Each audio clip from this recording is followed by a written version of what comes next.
what's going on, more so than other people in the play. And he knows he's drinking himself to death. And I think I think he wants to make sure that something he leaves behind is pure and good. Wonderful. That's very nice. I wish you much success in the upcoming play. I hope a lot of people come to watch the play. And break a leg. Thank you very much, All right, Maria. thank you. All right, thanks. Yeah, thanks a lot. Yep. Good luck.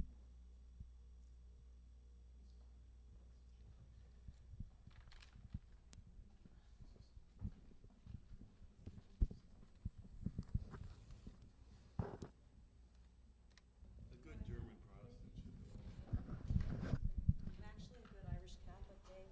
You keep calling me a German, and I'm just as much Irish as German. Yeah. Okay. All righty. Hello.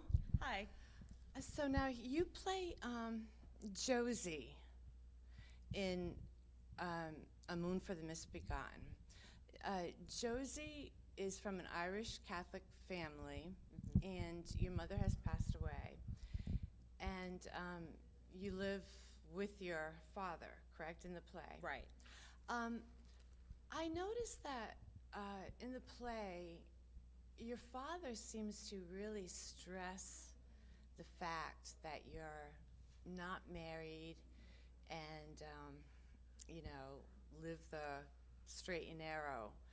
Why do you think Eugene O'Neill put so much emphasis on that in the play? Well, I think there's a couple of reasons. I think the character's motivation is partly due to the fact that he's always scheming, and he wants to make sure that his daughter's looked after and taken care of when he goes. She has no one else. Her brothers have run off. Dad's there. He's her only support. It's also the time period. In the 20s, I'm playing a character who's at least in her late 20s. And in the 1920s, that would have made me a spinster. Yeah. I was an old maid. Yeah, okay. And so he wants you to take advantage of the interest that James Tyrone is showing you at the time. Right, and culturally, in Irish Catholic culture as Yeah, well, yeah. a woman of that age should have already been having her babies. Yeah, yeah. She should have already, been in the, barefoot and pregnant all the time. And the women's movement didn't start until 1900s. Well, when so. the play, in the 1900s or so, when this play takes place in, I think, 1923 is when he wrote it to take place. Women did have the vote. We had finally gotten the vote. But yeah, other than that, women largely had no rights. So it's not like she couldn't really own a lot. She couldn't, they didn't have credit cards then, but even in 1963, when my we've come mother a was long that way. age, she couldn't even apply for credit. Yeah. So, there weren't a lot of opportunities for women in that All time right, well, period. thank you very much, and I wish you much success in the play. Thank Thank you. you. Yeah, thanks. Sure. I was very scared to do this. I was the theater critic for the newspaper that I worked Yeah. for. Oh, So I really? was used to asking the questions, not answering them. Oh. Hello.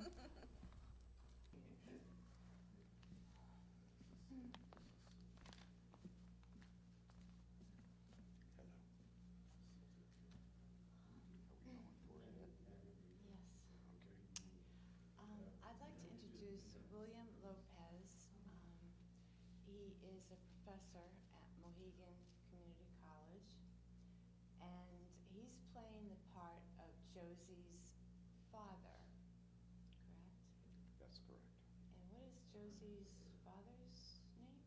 Phil Hogan. Phil Hogan. And Tyrone, Eugene O'Neill's brother, who the play is about, his love interest is your daughter, Josie. Now, in the play, you play a Irish Catholic who's very proud of the work that you've done. And I was wondering,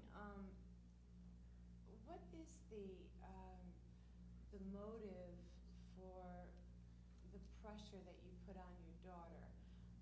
Your wife has passed away, or Josie's mother, and the pressure that you're putting on Josie to guide her in a direction that wouldn't hurt her reputation. What do you think Gene O'Neill was, thinking about at that time? Well, before I go into that, I'd like to clarify that I teach part-time at Three Rivers College. I run the computer labs, at the college full-time. Now, as far as Phil Hogan goes, I have to admit that he's a very, very confusing character. He has strong pride for his daughter, for her work ethic. Do you think it's the Irish Catholic background that makes him,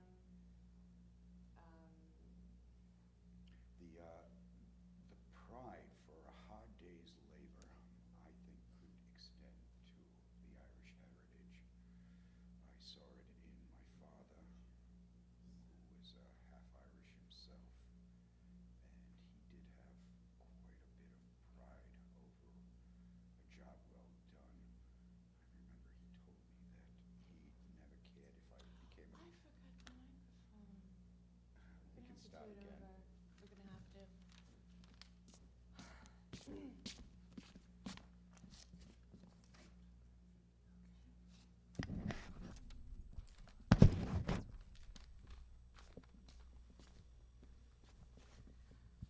Okay. I'd like to introduce William Lopez. He is playing the part of Josie's father, Mr. Logan, correct? Hogan, Hogan. Phil Hogan. All right. And you also work at Mohegan Community College. Three Rivers Community Three College here Rivers in Community Norwich. College, okay. Yes, I work as a adjunct professor there and a full-time staff member that I can run the computer labs there. Okay. The part you play is Josie's father, and in the play, you play an Irish Catholic, and I noticed that he has a lot of pride in the work ethic. And can you tell me if being Irish Catholic in the play has to do with the overly concern for Josie's welfare, to get married, to walk the straight and narrow? Well,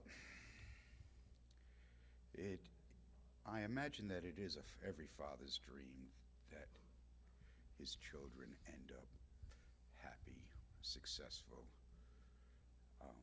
For an Irish Catholic, I would think that strong morals would be important and pride of a good job done. Well, I noticed that in the play, the part that you play, the role that you play, you have property, a farm, that a wealthy tycoon is interested in purchasing. And as an Irish Catholic, you mention that Englishman, meaning the person interested in buying your farm. And as an Irish, you seem as though you resent the fact that someone is stepping in, wanting to take over your farm, the work that you've tried to so hard work for. Well, the history of the Irish was not pretty, especially with their relationship with the English going back a long, long time ago. This Irish-American Phil Hogan, he is a tenant farmer who dreams of owning the piece of property he is on one day. Mm-hmm.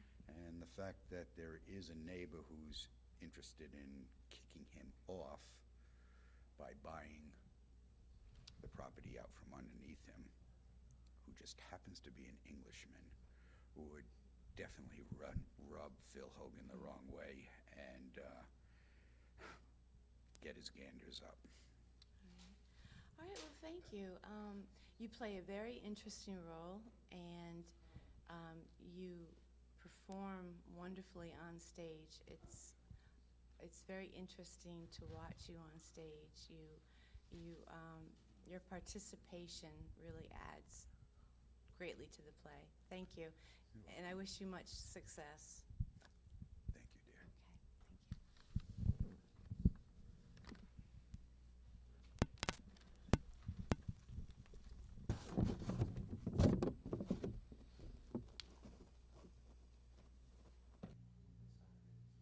Some of us go back a really long ways. Now, Eric is playing Tyrone in the show. He and I have worked together. Some of us Chelsea players go back a long, long ways. We've worked together for decades. This was the first full-length play I directed for Chelsea, and Eric was one of the leads in this show, Eric, who plays Tyrone. That was also the man who's doing the designs for the program poster for our play. That was the first one he designed, Graham, for our play. Let me see, here's another one. Oh, this one, I'm going to quickly take this out to show you, because this is fabulous. This is another one of Graham's designs, another play I directed, and Eric starred in. Eric played Lenny in Of Mice and Men. Then, whoops.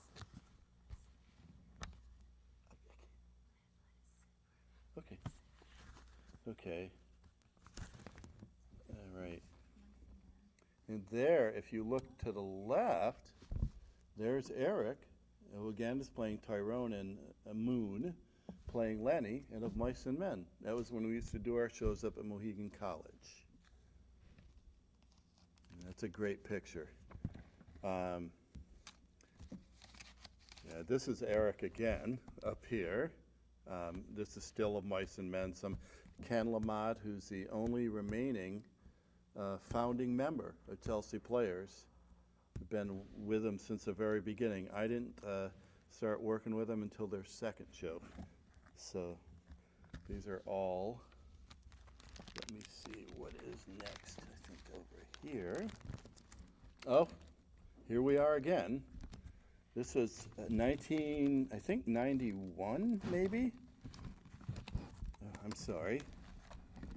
This is a play called A Walk in the Woods by Lee Blessing, and it's a story of two diplomats, a Russian and an American diplomat, who are at arms negotiations in Geneva, and they go for a walk in a sort of a woods, but a fairly civilized woods.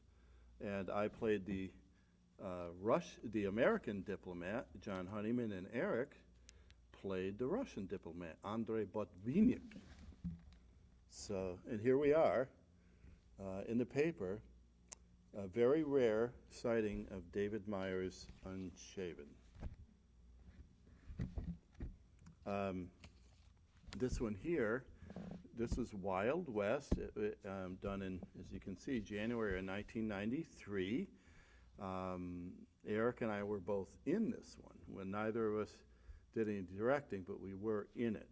I played the hanging judge, and Eric was one of the barflies in this.